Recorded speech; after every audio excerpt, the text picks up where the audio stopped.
Hello dear friends, कैसे हो आप सब। आई होप आप सब ठीक होंगे, मस्त होंगे, दुरुस्त होंगे। मैं पुनीत शर्मा श्याम प्यारा मेडिकल के इस ऑनलाइन प्लेटफॉर्म पर आप सभी का हार्दिक स्वागत करता हूं माय डियर। हमारा टॉपिक चल रहा था रीनल सिस्टम। रीनल सिस्टम में हमने किडनी के बारे में पढ़ लिया था।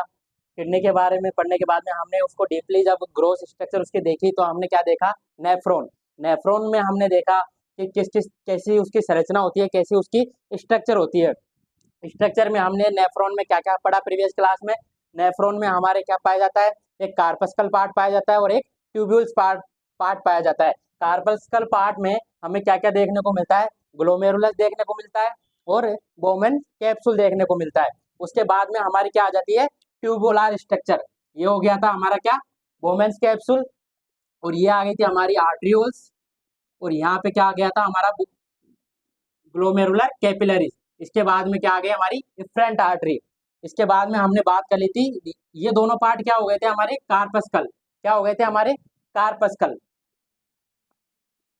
कार्पस्कल कार्पस्कल पार्ट में हमारे क्या क्या आ गया था, बोमेन्स कैप्सूल आ गए थे हमारे, और हमारे क्या आ गए थे, ग्लोमेरुलस। फिर इसके नीचे हमने बात की थी ट्यूब्यूल्स की। ट्यूब्यूल्स में हमारे आ गए थे क्या, पीसीटी। ठीक है, पीसीटी जहाँ पे 65% रीअब्जॉर्प्शन हमने देखा था। 65% हमें क्या देखने को मिलता है, रीअब्जॉर्प्शन देखने को मिलता है सभी सब्सटेंस का।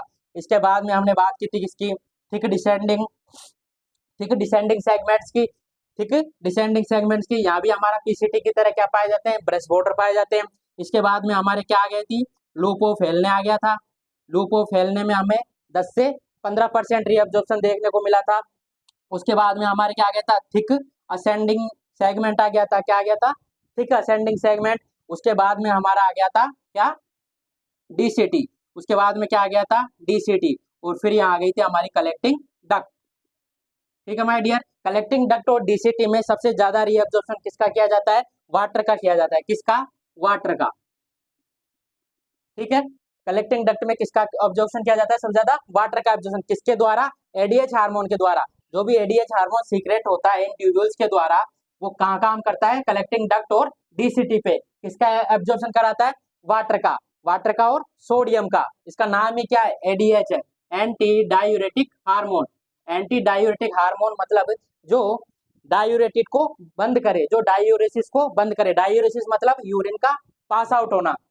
तो एंटी डायूरेटिक का क्या मतलब हो गया, यूरिन को रोकना, वाटर को रोकना, सोडियम को रोकना। अब सोडियम को रोकेगा, उसके साथ हमेशा वाटर जुड़ा हुआ रहता है।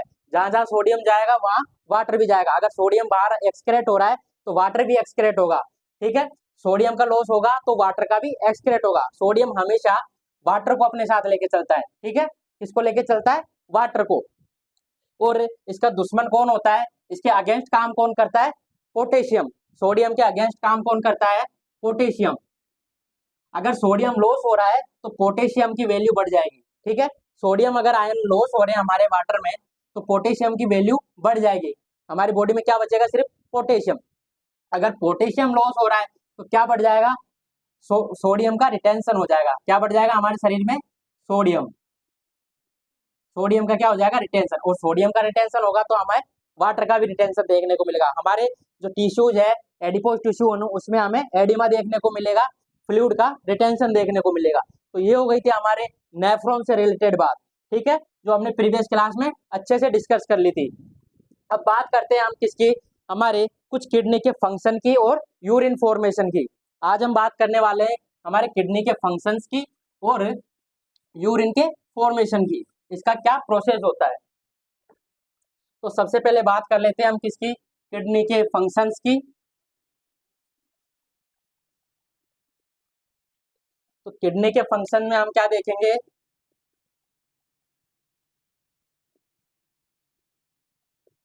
Functions of kidney.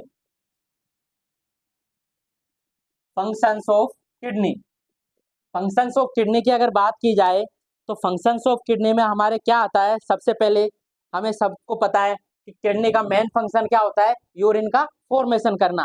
तो सबसे पहला फंक्शन क्या हो गया, यूरिन फॉर्मेशन।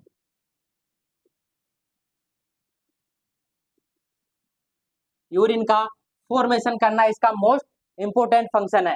ठीक है, इसी के आधार पर किडनी सबसे ज्यादा किसके द्वारा मानी जाती है, यूरिन के फॉर्मेशन से ही इसका सबसे ज्यादा पार्ट है जो है यूजेबल होता है किडनी का। ठीक है, सबसे पहला फंक्शन हो गया यूरिन का फॉर्मेशन। दूसरा इसका फंक्शन होता है हॉर्मोन्स का रेगुलेशन करना। ठीक है, किसका? हॉर्मोन्स का रेगुलेशन या सीक्रेशन करना, हार्मोन सीक्रेशन। अब हार्मोन सीक्रेशन की बात करें तो इसमें किडनी के द्वारा कितने हार्मोन सीक्रेट किए जाते हैं? एक आता है इसमें रेनिन, रेनिन हार्मोन सीक्रेट किया जाता है, इरिथ्रोपोइटिन हार्मोन सीक्रेट किया जाता है, इरिथ्रोपोइटिन हार्मोन सीक्रेट किया जाता है और थ्रोम्बोपोइटिन हार्मोन सीक्रेट किया जाता है।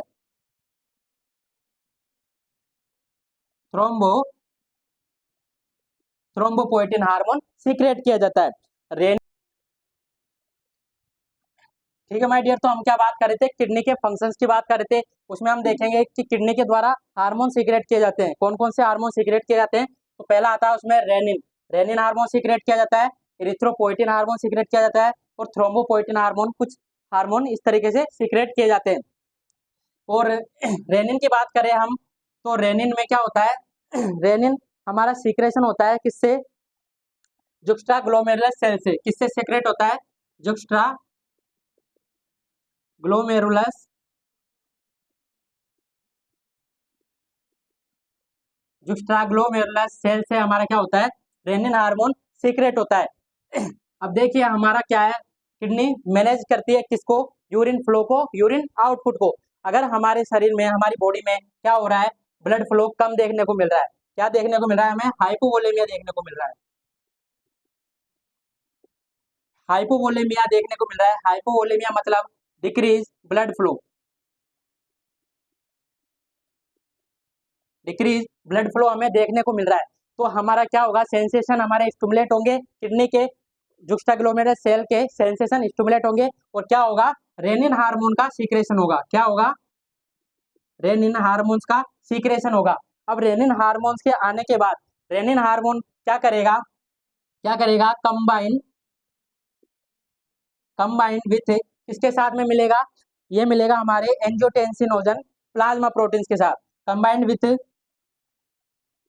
एंजियोटेंसिनोजन, एंजियोटेंसिनोजन क्या है? हमारा प्लाज्मा प्रोटीन्स है।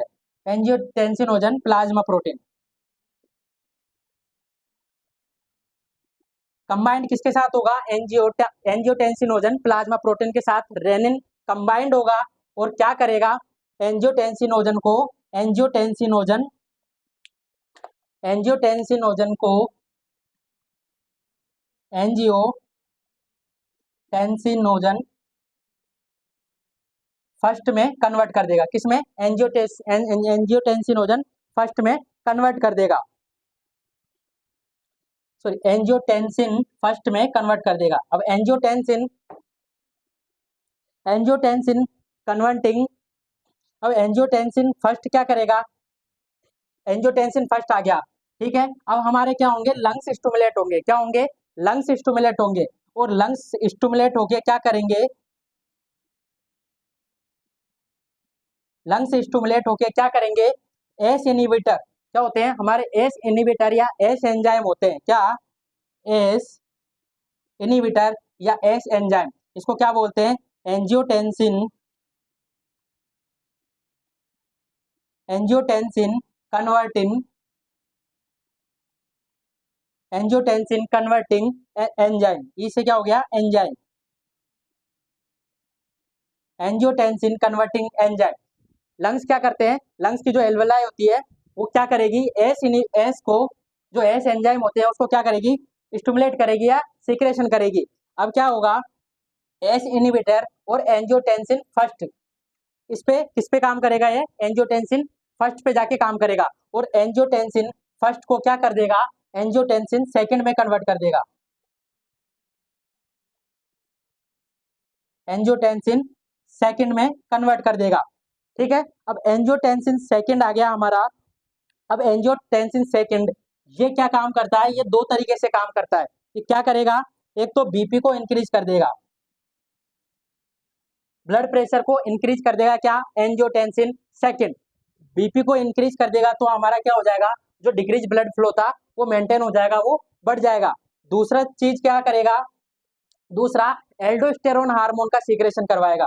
एंजियोटेंसिन सेकंड क्या करेगा, एल्डोस्टेरोन हार्मोन का सीक्रेशन करवाएगा।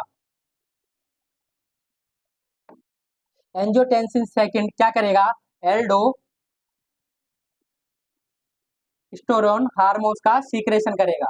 एल्डोस्टेरोन का हार्मोन का सीक्रेशन होने से क्या होगा, एल्डोस्टेरोन हार्मोन क्या काम करता है, सोडियम का रीअब्जॉर्प्शन करता है या सोडियम का रिटेंशन करता है। अब हमने आपको बताया कि जहां जहां सोडियम होगा वहां वहां वाटर जाएगा।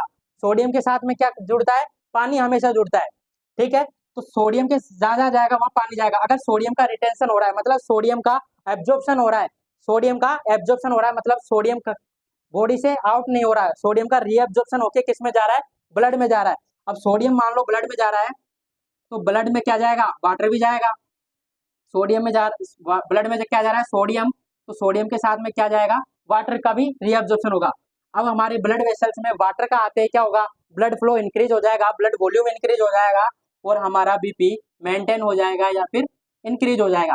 तो इस तरीके से लो ब्लड फ्लो में रेनिन की प्रेजेंस में ये सारा प्रोसेस होता है और क्या होता है, हमारा जो ब्लड प्रेशर है वो मेंटेन हो जाता है या इंक्रीज हो जाता है। इसमें कौन कौन से हार्मोन हमने सीक्रेट करते हैं, रेनिन आया, एंजियोटेंसिनोजन से जुड़ा, एंजियोटेंसिनोजन प्लाज्मा प्रोटीन से जुड़ के इसने क्या किया, एंजियोटेंसिन फर्स्ट में कन्वर्ट किया, एंजियोटेंसिनोजन को एंजियोटेंसिन फर्स्ट में कन्वर्ट किया।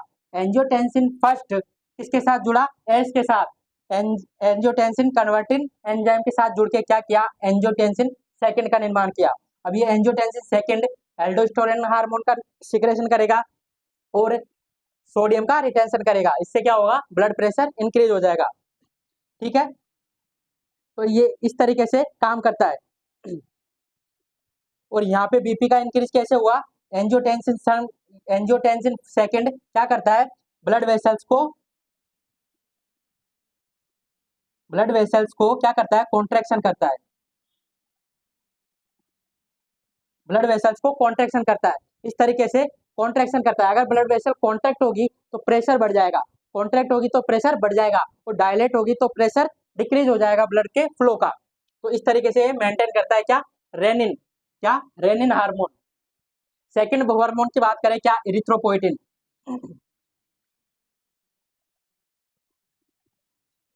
सेकंड हार्मोन जो सीक्रेट करती है किडनी या जुक्स्टाग्लोमेरुलर सेल, वो है हमारा एरिथ्रोपोइटिन।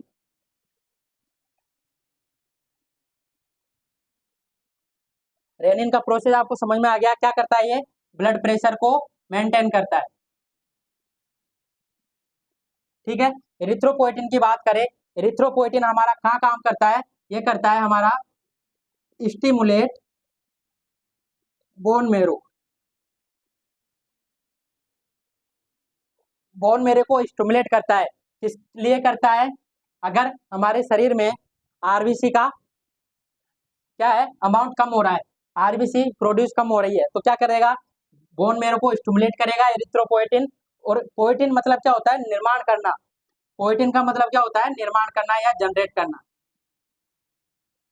ठीक है। पोइटिन का मतलब क्या होता है, जनरेट करना। और लाइसिस का क्या मतलब होता है, लाइसिस का मतलब होता है तोड़ना,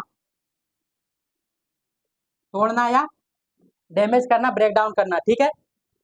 तो इरिथ्रोपोइटिन का मतलब हो गया इरिथ्रोसाइट्स को बनाने का काम। कैसे बनाएगा, स्टिमुलेट बोन मेरो को करेगा, बोन मेरो स्टिमुलेट होते ही क्या करेंगे, प्रोडक्शन ऑफ आरबीसी, आरबीसी का फॉर्मेशन करेंगे या प्रोडक्शन करेंगे। तो इस तरीके से हमारा एरिथ्रोपोइटिन हार्मोन काम करता है आरबीसी सेल को प्रोड्यूस करने के लिए, जो कहाँ से सीक्रेट होता है, हमारी किडनी से सीक्रेट होता है। तीसरा पार्ट है हमारा क्या, थ्रोम्बोपोइटिन। थ्रोम्बोपोइटिन में हमारा रीनल ट्यूबुल्स और जुक्स्टाग्लोमेरुलर सेल है उनसे सीक्रेट होता है।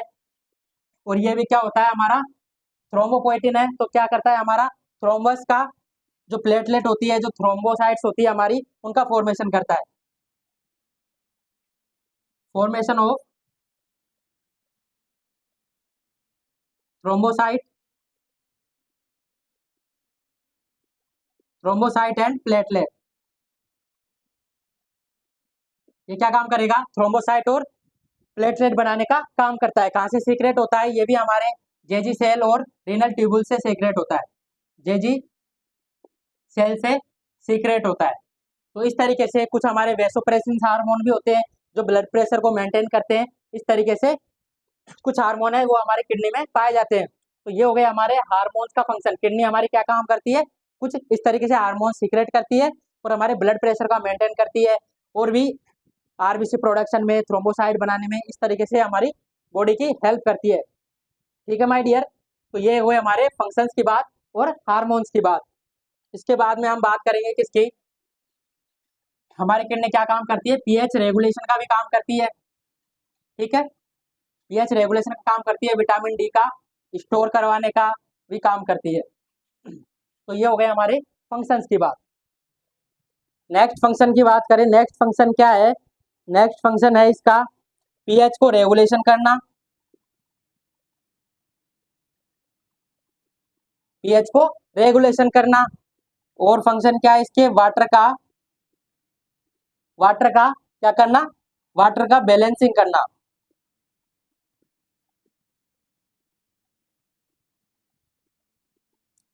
वाटर का बैलेंसिंग करना। वाटर बैलेंस का कैसे? सोडियम का अगर मान लो हमारा ब्लड प्रेशर कम हो रहा है, हाइपोवोलेमिया हो रहा है, ठीक है, हाइपोवोलेमिया हो रहा है, हमारे अंदर डिहाइड्रेशन देखने को मिल रहा है। क्या देखने को मिल रहा है? डिहाइड्रेशन देखने को मिल रहा है। तो डिहाइड्रेशन में क्या देखने को मिलता है हमें? Hypovolemia, fluid of loss. Hypovolemia हमें किस में देखने को मिलेगा? डिहाइड्रेशन में। मतलब ब्लड प्रेशर क्या है हमारा? लो है, डिहाइड्रेशन है, फ्लूइड लॉस हो चुका है। तो अब क्या करेगी हमारी किडनी? सोडियम का रिटेंशन करेगी। ठीक है, क्या करेगी फंक्शन? सोडियम का रिटेंशन करेगी। अब सोडियम का रिटेंशन करेगी तो हमने बताया सोडियम के साथ क्या आता है? वाटर आता है। सोडियम के साथ क्या देखने को मिलता है हमें? वाटर देखने को मिलता है। सोडियम का रिटेंशन कर रही है तो वाटर का भी रिटेंशन करेगी, और किस में डाल देगी? हमारे ब्लड में। किस में डाल देगी? ब्लड में। अब ब्लड में सोडियम डाल दिया, वाटर आ गया, तो क्या होगा हमारा? हाइपोवोलेमिक जो कंडीशन है वो ट्रीट हो जाएगी। अगर उसमें फ्लूइड आ जाएगा, फ्लूइड आने से क्या हो जाएगा? हमारा डिहाइड्रेशन मेंटेन हो जाएगा। ठीक है, ब्लड में फ्लूइड आने से क्या हो गया? हमारा डिहाइड्रेशन मेंटेन हो जाएगा और हमारा ब्लड प्रेशर इंक्रीज हो जाएगा। ठीक है, तो ये हो गया हमारा किसका? वाटर बैलेंसिंग का काम इस तरीके से किया जाता है। पीएच रेगुलेशन में क्या होता है? पीएच रेगुलेशन में हमारी किडनी क्या करती है? H प्लस आयन का एक्सक्रेशन करती है।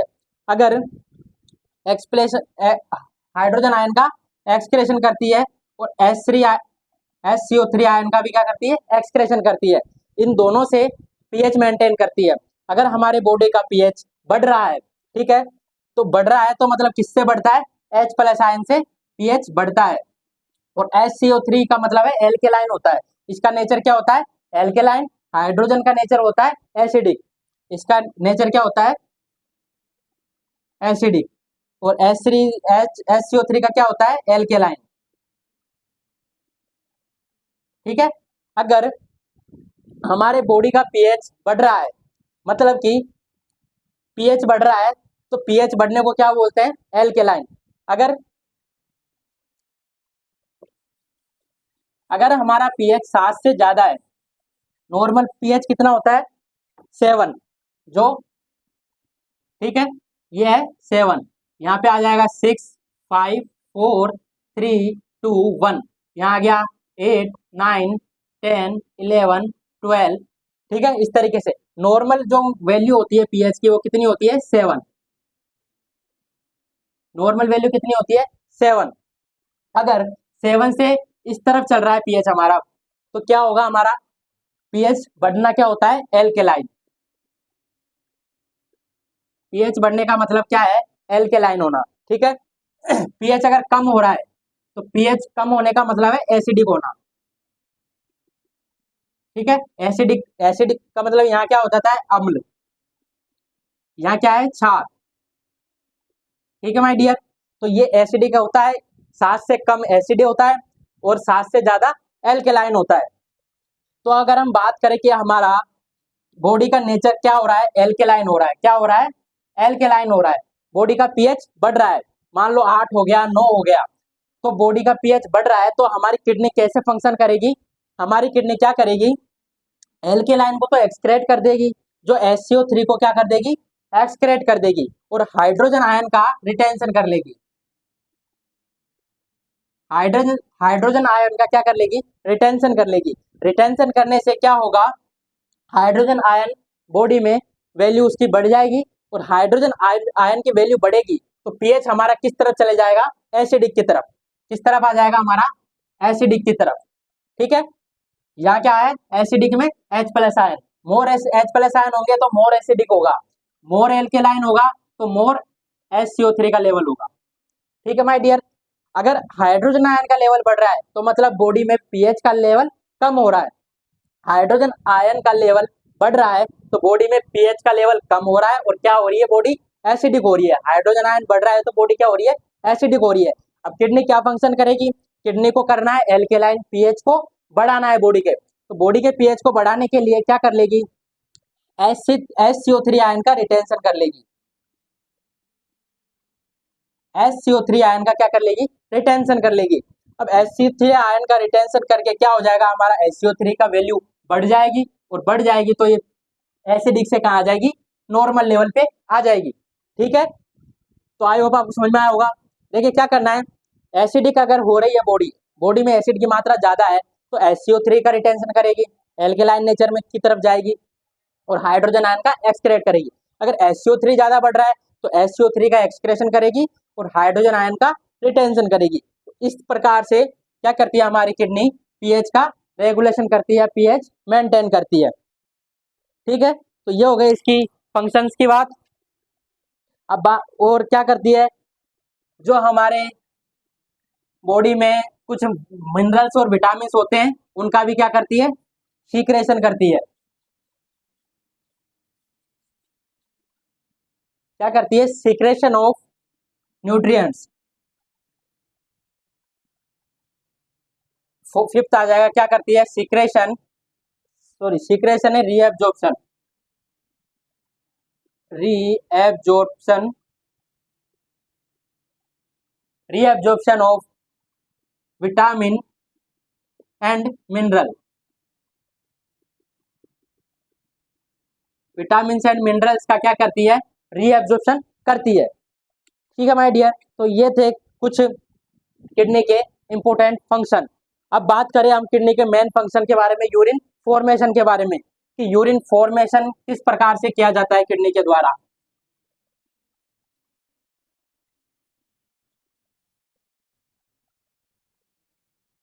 किडनी के द्वारा यूरिन फॉर्मेशन किस प्रकार से किया जाता है, तो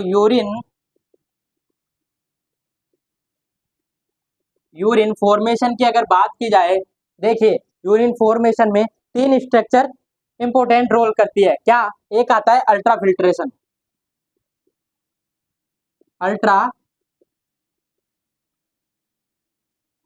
अल्ट्रा फिल्ट्रेशन आता है, दूसरा आता है selective reabsorption, selective reabsorption, selective reabsorption, और तीसरा पार्ट आता है इसमें ट्यूबुलर सीक्रेशन।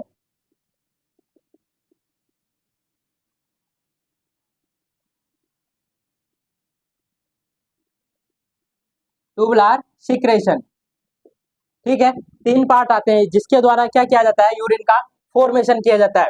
अब अल्ट्रा फिल्ट्रेशन की बात कर लेते हैं। अल्ट्रा फिल्ट्रेशन में क्या होता है, मूवमेंट ऑफ फ्लूइड, इसमें क्या आता है, मूवमेंट ऑफ फ्लूइड,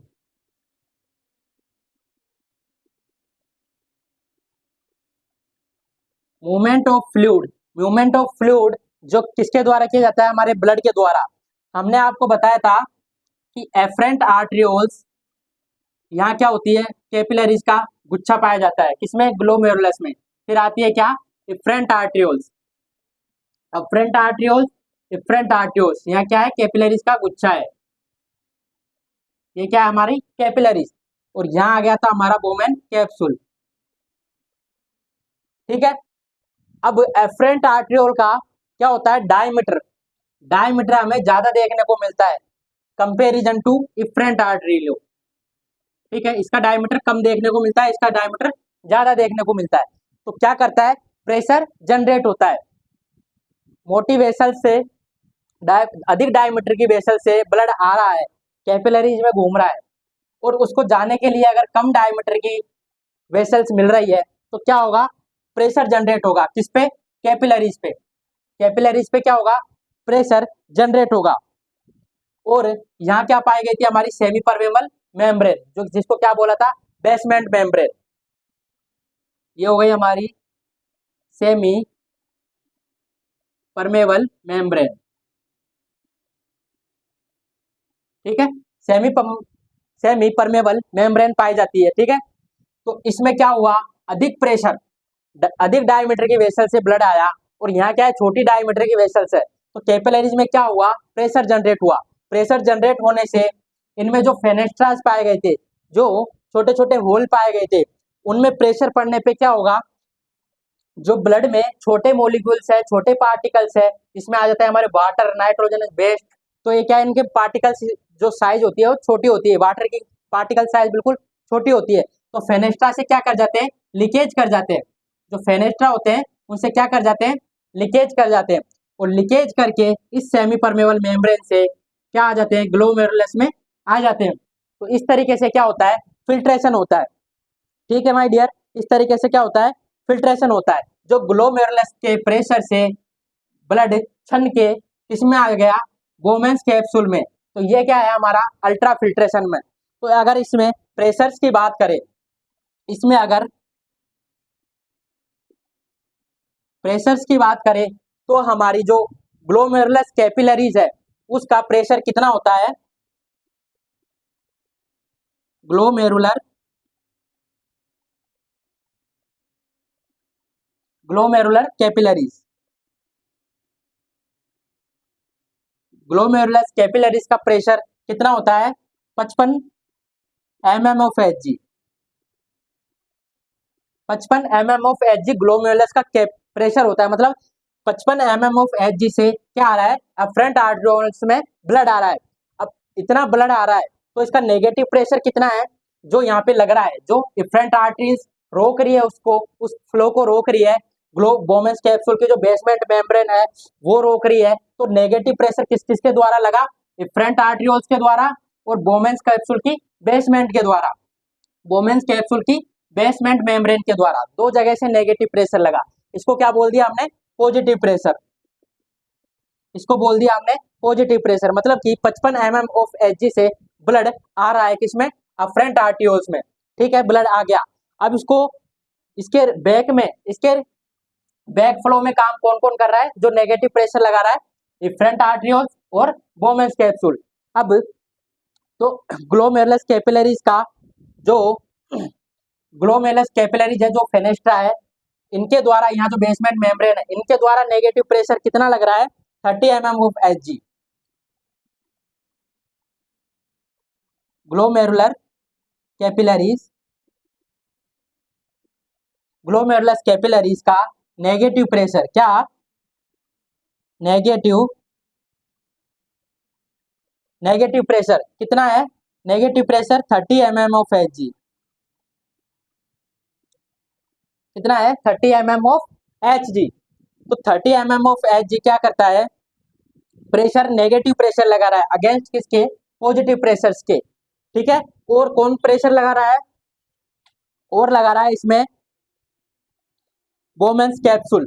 ठीक है, 30 mm ऑफ Hg, ग्लोमेरुलस की जो कैपिलरीज है वही प्रेशर लगा रही है। ठीक है, जो एंडोथेलियल सेल पाई गई थी कैपिलरीज में, जो छोटे छोटे फेनेस्ट्रा पाए गए थे, वो क्या करते हैं, नेगेटिव प्रेशर लगा रहे हैं। कितना लगा रहे हैं, 30 mm ऑफ Hg। कितना लगा रहे हैं, 30 mm ऑफ Hg। ये क्या लगा रहे हैं, इसकी कैपिलरीज के द्वारा लगाया जा रहा है, इसकी फेनेस्ट्रा के द्वारा लगाया जा रहा है। तो ये क्या हमारा नेगेटिव प्रेशर है, ये हो गया हमारा नेगेटिव प्रेशर। अब कैपिलरीज से नीचे क्या आएगी हमारी, बोमेंस कैप्सूल। बोमेंस कैप्सूल में जो बेसमेंट मेम्ब्रेन होती है वो अलग प्रेशर लगा रही है। ठीक है, किसको, ब्लड फ्लो को रोकने के लिए, या उसके ब्लड फ्लो से जो उस पर प्रेशर बन रहा है उसके अगेंस्ट काम कर रही है। कौन, हमारा बोमेंस कैप्सूल की बेसमेंट मेम्ब्रेन। तो ये कितना प्रेशर लगा रही है, तो बोमेन कैप्सूल हमारा कितना प्रेशर लगा रहा है, 15, कितना लगा रहा है, 15 mm of Hg, 15 mm of Hg। तो 30 mm ऑफ Hg, ये भी क्या है, हमारा नेगेटिव प्रेशर है, ये भी क्या है, हमारा नेगेटिव प्रेशर। अब नेगेटिव नेगेटिव करिए, कितना हो गया हमारा टोटल, 30 mm ऑफ Hg, और ये भी क्या है, negative pressure 15 mm of Hg, total कितना हो गया, 45। टोटल कितना हो गया हमारा नेगेटिव प्रेशर, नेगेटिव कितना हो गया, 45 mm of Hg। Positive pressure में डिवाइड करो, कितना बचा, माइनस करेंगे, पॉजिटिव प्रेशर कितना था हमारा, 55 mm ऑफ Hg, 55 में से नेगेटिव प्रेशर कितना गया, 45, तो बचा कितना हमारा, 10 mm ऑफ Hg।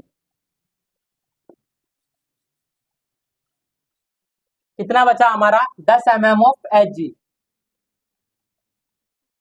तो 10 mm ऑफ Hg, ये कौन सा प्रेशर है, पॉजिटिव प्रेशर, ठीक है, ये कौन सा प्रेशर है, पॉजिटिव प्रेशर।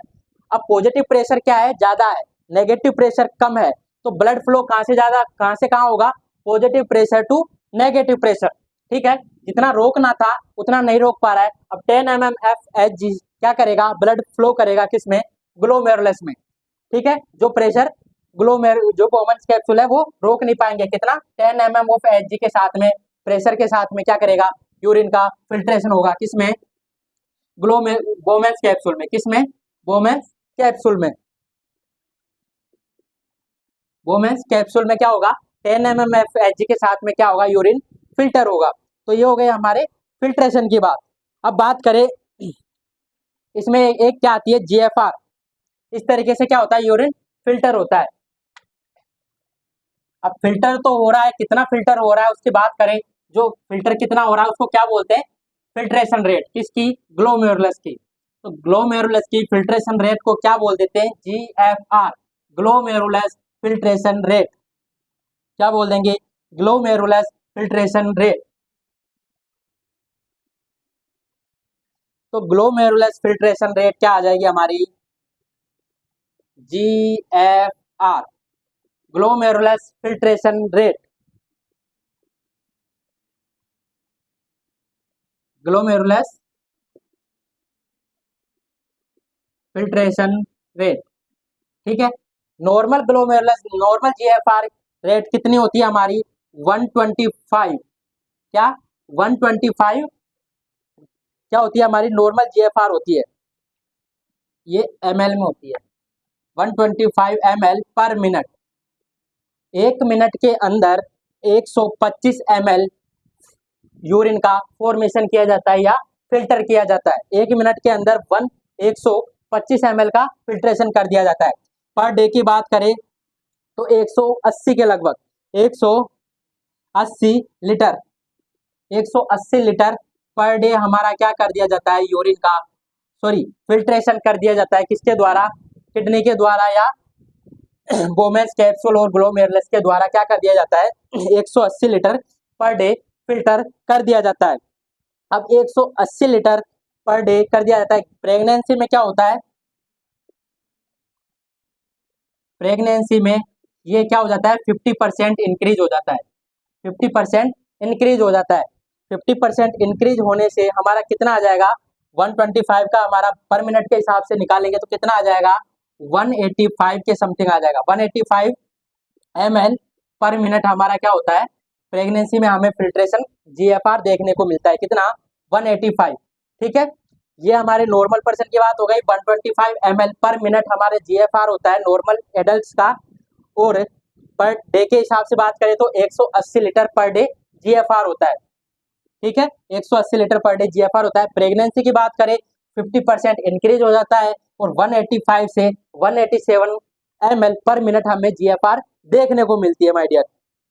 अब देखिएगा इसमें से जो हमारा ये 185 या 180 हमारा लीटर पर डे क्या हो रहा है, GFR आ रहा है, लेकिन इसमें से यूरिन फॉर्मेशन कितना होता है, यूरिन फॉर्मेशन केवल इसका 1%, जो हमारी GFR होती है उसका 1% का ही क्या होता है, यूरिन फॉर्मेशन होता है। मतलब कि 180 लीटर अगर हम जीएफआर आ रहा है तो बाकी सब वापस क्या हो जाता है, रीअब्जॉर्ब हो जाता है, और इसका केवल 1% ही हमें यूरिन देखने को मिलता है। 1% यूरिन बनता है, बाकी सब क्या हो जाता है, रीअब्जॉर्ब हो जाता है।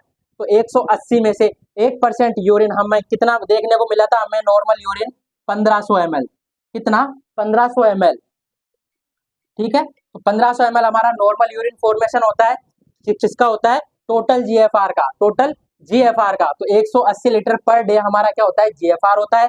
125 ml पर मिनट, ये भी हमारा क्या होता है, जीएफआर होता है। प्रेगनेंसी में हमें ज्यादा देखने को मिलता है, कितना, 50%, 185 से 187 ml पर मिनट हमें देखने को मिलता है माय डियर। तो ये हो गई हमारे ग्लोमेरुलस फिल्ट्रेशन रेट की बात, ठीक है माय डियर। आई होप आपको समझ में आया होगा। अब बात करें सेलेक्टिव रीअब्जॉर्प्शन की, जो क्या हमारा यूरिन फॉर्मेशन का नेक्स्ट पार्ट है। सेलेक्टिव रीअब्जॉर्प्शन, जो हमने सेकंड पार्ट बताया, क्या, सेलेक्टिव रीअब्जॉर्प्शन। सेलेक्टिव रीअब्जॉर्प्शन में क्या होता है, कुछ सेलेक्टिव सब्सटेंस होते हैं जिनके द्वारा रीनल जो ग्लोमेरुलस है, जो रीनल ट्यूब्यूल्स है, उनके द्वारा क्या कर लिया जाता है, उन पार्टिकल्स को रीअब्जॉर्ब कर लिया जाता है, ठीक है। रीअब्जॉर्ब कर लिया जाता है किसके द्वारा, रीनल ट्यूब्यूल्स के द्वारा। अब सबसे पहले रीनल ट्यूब्यूल्स में आती है हमारी पीसीटी। अच्छा, ये रीअब्जॉर्ब जो सब्सटेंस होते हैं वो कौन कौन से होते हैं, हमारे अमीनो एसिड हो गया, क्या हो गया, अमीनो एसिड हो गया, ग्लूकोज हो गया, ग्लूकोज हो गए, हमारे विटामिन हो गए, ठीक है, विटामिन हो गए, एंड मिनरल्स हो गए। एमिनो एसिड हो गया, ग्लूकोज हो गया, विटामिन हो गया, मिनरल्स हो गए, हमारे हार्मोन्स एंड एंजाइम हो गए, हार्मोन्स एंड एंजाइम हो गए, ठीक है, हार्मोन्स एंड एंजाइम हो गए, हमारे लिपिड सब्सटेंस हो गए, लिपिड सब्सटेंस हो गए। तो इन सब का क्या कर लिया जाता है, ये क्या है, हमारे न्यूट्रिटिव सब्सटेंस है। और भी हमारे मिनरल्स में आ गए, हमारे आयंस आ गए, और हमारे क्या आ गए, आयंस आ गए, क्या आ गए, हमारे आयंस आ गए। आयंस में हमारे आ जाते हैं सोडियम, पोटेशियम, SO3, तो ये सब क्या है, हमारे क्लोरीन आ गया, जो भी हमारे कैल्शियम है, इन सब्सटेंस को क्या कर लिया जाता है, रीअब्जॉर्ब कर लिया जाता है। तो ये क्या है, हमारा सेलेक्टिव रीअब्जॉर्प्शन। अब इन्हीं पार्ट को केवल रीअब्जॉर्ब किया जाता है, जो वेस्ट मटेरियल होता है उसको एक्सक्रेट कर लिया जाता है।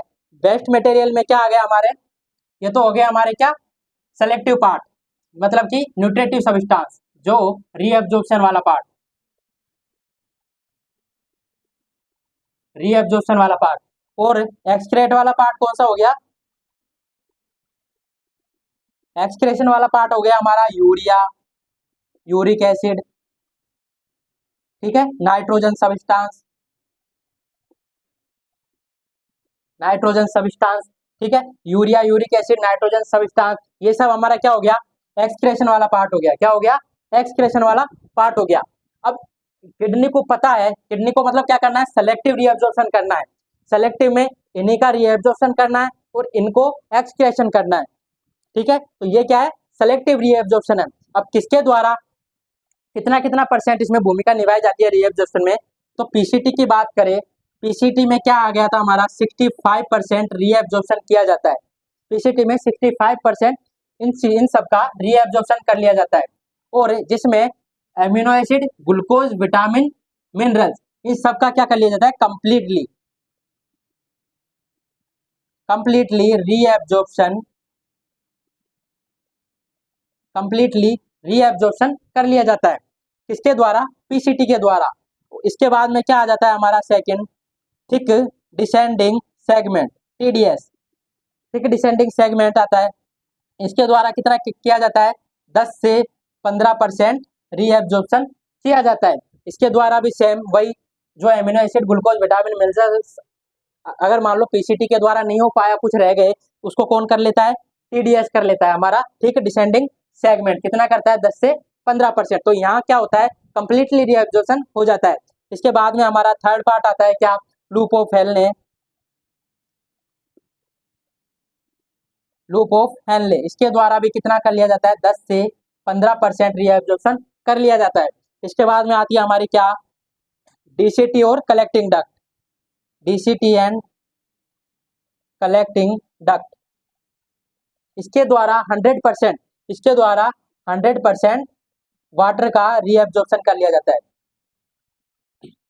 सॉरी 100% नहीं, 90%, क्योंकि यूरिन में क्या होता है, यूरिन में भी वाटर होता है, तो 90% रीएब्जॉर्प्शन वाटर का कर लिया जाता है, किसके द्वारा, डीसीटी और कलेक्टिंग डक्ट के द्वारा, और बाकी बचा हुआ इसमें निकाल दिया जाता है, यूरिन में निकाल दिया जाता है। तो ये थी हमारी सेलेक्टिव रीएब्जॉर्प्शन की बात। ठीक है माय डियर, तो ये हो गए हमारे किडनी के फंक्शंस के बारे में, यूरिन फॉर्मेशंस के बारे में। आई होप आपको ये सब समझ में आया होगा। तो आज के लिए इतना ही। नेक्स्ट जो पार्ट है हमारे रीनल सिस्टम से रिलेटेड, हमारा क्या क्या बच रहा है, अभी किडनी वाला पार्ट हमारा कंप्लीट हो गया है। अब हमें किसके बारे चर्चा करेंगे अगली क्लास में, यूरेटर्स के बारे में, ब्लैडर के बारे में और यूरिथ्रा के बारे में आपको बताया जाएगा माय डियर। तो आज की क्लास में इतना ही। लगे रहिए, बने रहिए, लगातार मेहनत करते रहिए, एक दिन आपको सफलता जरूर हासिल होगी दोस्तों। ठीक है, धन्यवाद, राम राम।